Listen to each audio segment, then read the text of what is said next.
Fala galera, tudo bem com vocês?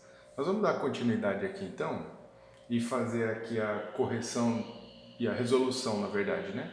Dos exercícios das aulas 27 e 28. Vamos acompanhar? Você deve lembrar que nessa aula aí nós estávamos falando um pouquinho sobre a questão do princípio da inércia, né? O princípio da inércia ele tem uma característica bastante marcante que ele determina exatamente o que vai acontecer com os objetos toda vez que ele tiver com uma resultante igual a zero, né? Então, só para lembrar rapidamente,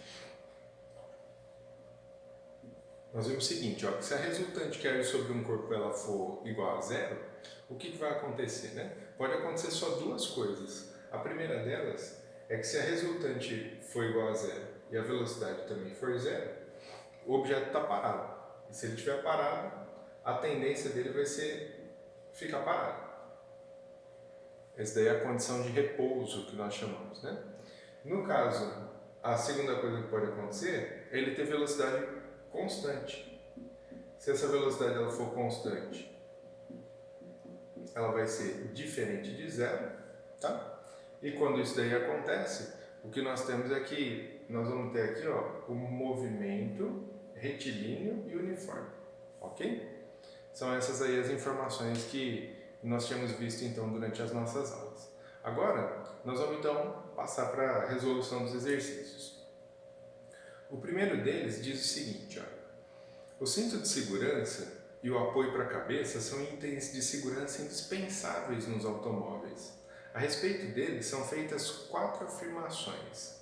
A primeira, o cinto de segurança é importante porque impede, no caso de uma freada brusca ou uma colisão frontal, que o passageiro seja jogado para frente. Então, na verdade, pessoal, ele não é jogado para frente, porque isso daí exigiria uma força sendo exercida. Na verdade, como a pessoa está no mesmo movimento do carro, por estar dentro do carro, ela tem a tendência de continuar o movimento. Então, durante a freada, o carro para e a tendência do corpo que está em movimento é se manter em movimento. Por isso, essa afirmativa 1 ela não está correta. Afirmativa 2. O cinto de segurança é importante porque impede, no caso de uma freada brusca, uma colisão frontal, que o corpo continue com a mesma velocidade e acabe chocando-se contra o para-brisa dianteiro do automóvel. Essa situação ela descreve muito melhor o que está realmente acontecendo. Por quê? Olha lá, disse assim, ó, o cinto de segurança impede que ele continue com a mesma velocidade e acabe se chocando contra o para-brisa. Exatamente isso que a gente tinha comentado, né? Como o corpo está em movimento junto com o veículo, a tendência dele vai ser continuar o movimento. Afirmativa 2, portanto, está correta. Já a afirmativa 3, pessoal, ela diz assim, né? O apoio para a cabeça é importante porque impede, no caso de uma colisão traseira, que a cabeça seja jogada para trás, aquele movimento de fazer assim, né? Mas, de novo, não é que a cabeça é jogada para trás. Como o carro está em movimento, né? E a cabeça ela fica solta por causa da articulação do pescoço, né? Um movimento muito brusco. Às vezes eles chamam isso daí de efeito chicote. Inclusive estava tendo uma brincadeira um tempo atrás aí, em alguns vídeos, né, que você via pela internet, que tinha lá duas pessoas, colocavam uma terceira no meio entre elas, aí a brincadeira era dar um pulo, então todo mundo pulava junto à primeira, todo mundo pulava junto à segunda, aí estava combinado entre os que estavam nas pontas, né, a hora que o terceiro pulava, dava o terceiro pulo, o sol do meio pulava e os outros dois passavam uma rasteira assim. Alguns andaram batendo a cabeça. Então o efeito que dá é exatamente esse daí, esse efeito chamado efeito chicote, né? A quarta afirmativa diz lá, o apoio para a cabeça é importante porque impede, no caso de uma colisão traseira, que a cabeça permaneça com a mesma velocidade que tinha enquanto o corpo é jogado para frente.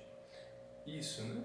Exatamente a descrição da forma como ela deve realmente ser feita para o caso de ocorrer uma colisão. E a importância então do uso do cinto de segurança. Como era para dizer quais dessas afirmativas estavam corretas, nós avaliamos aqui, vimos lá que a afirmativa 2 e a afirmativa 4 é que estão corretas. Isso daí faz com que a letra E esteja certa, tá bom?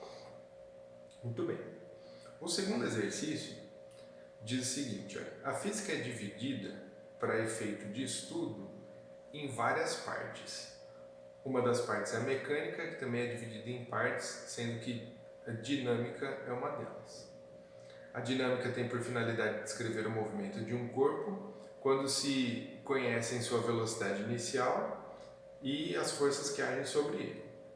Vamos fazer essa relação entre forças que agem e tipo de movimento analisando o experimento que se segue. Um corpo é lançado em um plano horizontal com uma velocidade inicial v0. Experimentalmente, verifica-se que o corpo para depois de percorrer certa distância, de acordo com a figura que eu vou reproduzir, mas como você está acompanhando a sua apostila, é só você olhar aí a figura. Alterando o estado de polimento e lubrificação da superfície de contato, verificamos que aumenta a distância que o corpo percorre até parar. Então você tem aí, no exercício 2, 3 situações, eu vou tentar reproduzir elas aqui para facilitar a sua compreensão, né? Nós estamos fazendo aqui o exercício 2, ele tem aí 3 desenhos idênticos, né? Alguma coisa parecida com isso aqui, ó. Então, ele partiu do repouso, né, inicialmente, está marcando aqui essa posição, onde ele saiu, e aí, o que é que está sendo feito? No primeiro caso, ele tinha lá uma velocidade v0, percorreu uma distância que chamou de d1 e daí parou numa determinada distância, que a velocidade é igual a zero. Esse é o movimento 1, certo? Para o movimento 2, então deu uma polidinha aqui na superfície, quer dizer, ela ficou mais lisinha, né? Diminuiu o atrito e daí diz que ele conseguiu percorrer uma distância um pouquinho maior. A velocidade inicial era a mesma, mas agora ele partiu para uma velocidade aqui, ó, v igual a zero. Né? Então saiu com velocidade de v0, né, que era, vamos dizer, podia ser 10 a velocidade aqui. Ele percorreu a distância d2 e parou lá. Na terceira situação é a mesma coisa, né? Lançou ele com a mesma velocidade inicial, só como exemplo aqui 10, né? Daí ele percorreu uma distância ainda maior, tá? Num D3 aqui, ó. A distância percorrida até parar foi um pouco maior. Então, na verdade ele chamou aqui que esse D2 é maior do que o D1 e que o D3 é maior do que o D2, tá? Beleza. Considere as afirmações a seguir. Primeira afirmação. O corpo para porque tende a voltar ao seu estado natural, que é o repouso. Isso é de acordo com o pensamento de Aristóteles, né? Nós podemos perceber aí que essa afirmativa ela não está correta, não. O que acontece? Porque ele disse aí que o corpo para porque tende a voltar ao seu estado natural.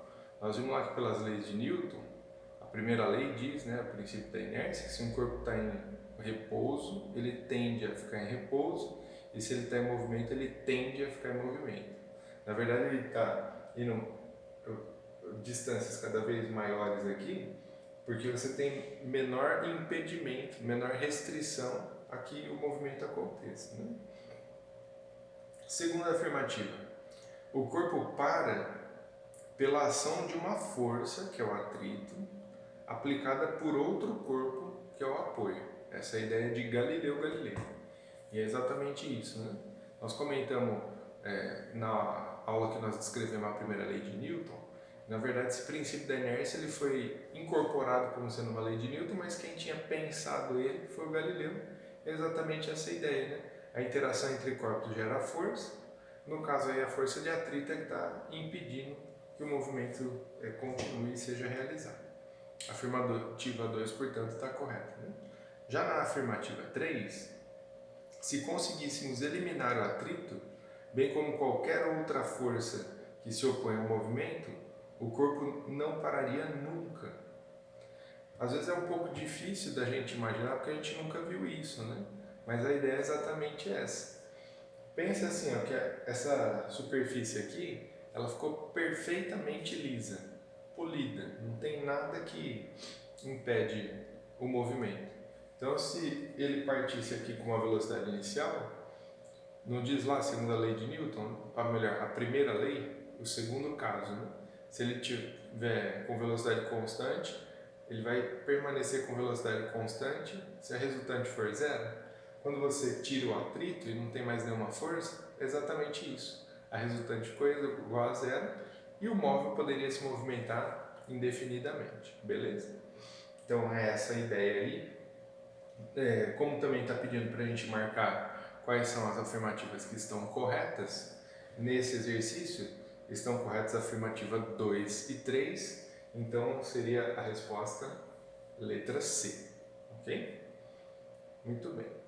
No exercício 3, pessoal, nós vamos precisar analisar o gráfico que está no exercício aí, mas vamos ler ele primeiro, né? Ainda com relação ao experimento descrito no exercício anterior, supondo que o gráfico da velocidade em função do tempo do primeiro movimento, o que apresenta um deslocamento D1, seja indicado a seguir. Analise as informações e os gráficos que os acompanham. Então, olha só, para esse movimento 1 aqui, já estamos no exercício 3 agora, né? Para esse movimento 1, então foi gerado um gráfico aí, que ele ficou alguma coisa parecida com isso que está desenhado aqui. Então, se essa daqui era a velocidade V0, ele teve um deslocamento D1, certo? Porque aqui, ó, nós temos a velocidade em função do tempo, né? E nós já tínhamos visto isso quando nós estudamos lá o movimento uniformemente variado, que se eu tenho o gráfico da velocidade em função do tempo, o deslocamento é equivalente à área da figura. Lembra disso? Então eu vou lá e calculo a área do gráfico e essa área me dá a informação do deslocamento. Primeira informação aqui, ó. Primeira afirmativa. Os gráficos da velocidade em função do tempo dos outros dois movimentos, supondo que apresentem comportamentos análogos ao primeiro, são. Aí ele, no desenho parecido com esse, embora fez outro, né? Mas vamos indicar que o movimento 2 ele seria alguma coisa assim, e que o movimento 3 ele seria alguma coisa indo mais distante um pouquinho ainda, né? Vamos ver se faz sentido aqui, ó. Pessoal, então esse daqui seria equivalente ao movimento 2, né? E esse daqui, o preto, o movimento 3. Como ele está partindo com a mesma velocidade, para ele percorrer uma distância maior, ele vai gastar mais tempo, não é isso? Aqui, seria o tempo 2. E aqui, a velocidade é a mesma nos três movimentos. Mas como ele percorreu uma distância ainda maior, ele gastou mais tempo ainda. E a velocidade está, nesse caso, aí, diminuindo uniformemente. Por isso, nós podemos pensar que esse gráfico aí, ele está correto, né? Na segunda afirmativa, está dizendo o seguinte, ó. Supondo que fosse possível eliminar o atrito com o solo e a resistência do ar, o gráfico da velocidade em função do tempo seria, aí ó, o que ele está mostrando, né? Eu vou desenhar aqui mesmo porque daí você vai entender, ó. Pensa que isso daqui é uma reta, né? Ele está dizendo que se a gente conseguisse eliminar todo o atrito, a velocidade ia permanecer a mesma, ou seja, a velocidade constante. É exatamente isso que o princípio da inércia garante, né? Que o móvel que está em movimento vai realizar movimento retilíneo uniforme. E qual a característica do movimento retilíneo uniforme? Velocidade constante. A afirmativa 2 também está correta, beleza? Na afirmativa 3, está dizendo assim, olha, Vimos nos movimentos 1, 2 e 3 que se um corpo é lançado com uma velocidade inicial v0, o deslocamento do corpo até parar depende do atrito. Quanto maior o atrito, maior o deslocamento. Ao contrário, né? Porque aqui, ó, dessa situação para essa, você viu lá no texto que falou assim, ó, que vai melhorar o polimento e a lubrificação? Quer dizer, quando você deixa mais polido e mais lubrificado, mais escorregadio, o atrito diminui. Então, para eu aumentar o deslocamento, eu preciso diminuir o atrito e não aumentar o atrito, tá? Porque o atrito, como nós já comentamos também, ela é uma força de oposição ao movimento, ela impede que o movimento aconteça. A afirmativa 3 está errada. Como também é para a gente avaliar quais estão corretas, né? Nós já fizemos essa avaliação item a item. Nós precisaríamos marcar a afirmativa que indica que a 1 está correta e a 2 está correta, a 3 está errada. Essa daí é a letra A. Então, no caso do exercício 3, a resposta correta é a letra A, ok?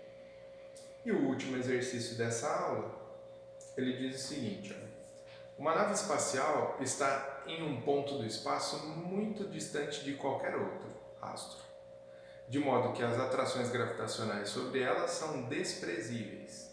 Nesse local não há atmosfera, os propulsores da nave são ligados durante certo tempo, até que ela atinja uma velocidade v0. Desligando-se os propulsores, a nave, então o que vai acontecer com ela? Você entendeu a situação, né? Ele está lá, como disse no início, que está distante de qualquer astro, quer dizer que não tem a ação de nenhuma força. Na hora que ligou o propulsor, então vai jogar para um lado e a nave vai começar a se movimentar. Na hora que desligar o propulsor, a nave vai ter uma certa velocidade, não é? Como no espaço não tem atrito, né, pessoal? Essa nave, a tendência dela vai ser continuar em movimento retilíneo uniforme, com a velocidade que ela tinha no instante em que o propulsor foi desligado, tá certo? Isso daí é o princípio da inércia, na verdade, né? Primeira lei de Newton. Então, olha lá. Desligando-se os propulsores, a nave diminui sua velocidade até parar? Não, porque não tem atrito, então a tendência vai ser ela manter o mesmo movimento. Mantém a velocidade constante em módulo, mas sua trajetória pode ser qualquer uma. Quer dizer, que ele pode virar, subir, descer. Também não, né? Porque como a resultante é zero, o movimento vai ser retilíneo e uniforme. Letra C. Mantém-se em movimento retilíneo uniforme com velocidade v0. É exatamente essa, né? A velocidade vai ser v0, porque era a velocidade a hora que desligou os propulsores. Como não tem mais nenhum tipo de força sendo exercida, o movimento vai ser retilíneo uniforme. Então, no exercício 4 agora, vou limpar aqui a louça, só para a gente marcar a alternativa aí. No exercício 4, alternativa correta, letra C. Ok? Então, obrigado por você ter acompanhado aí. Espero que tenham se beneficiado da resolução. Ok?